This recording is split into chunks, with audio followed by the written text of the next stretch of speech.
கேரளாவில் இன்று எஸ்ஐஆர் பணியை வாக்குச்சாவடி நிலை அலுவலர்கள் புறக்கணிக்க உள்ளதாக தெரிவிக்கப்பட்டுள்ளது. தமிழ்நாடு, கேரளா உள்ளிட்ட 12 மாநிலங்களில் எஸ்ஐஆர் பணி மேற்கொள்ளப்பட்டு வருகிறது.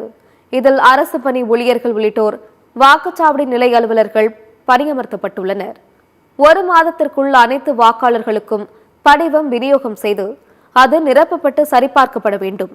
சரியாக 1 மாதத்திற்குள் இந்த பணியை முடிக்க வேண்டும் என்பதால் பகல் இரவாக பணியில் ஈடுபட வற்புறுத்தப்படுவதாக குற்றச்சாட்டு எழுந்துள்ளது. இதனிடையே கண்ணூர் பையனூரைச் சேர்ந்த வாக்குச்சாவடி நிலை அலுவலர் அனீஷ் ஜார்ஜ் என்பவர் எஸ்ஐஆர் பணியால் மன அழுத்தம் ஏற்பட்டு தற்கொலை செய்து கொண்டதாக கூறப்படுகிறது. இதற்கு உடனடியாக தீர்வு காணப்படவில்லை என்றால் அடுத்த கட்ட போராட்டத்திற்கு ஏற்பாடு செய்யப்படும் என எச்சரிக்கை விடுத்துள்ளனர்.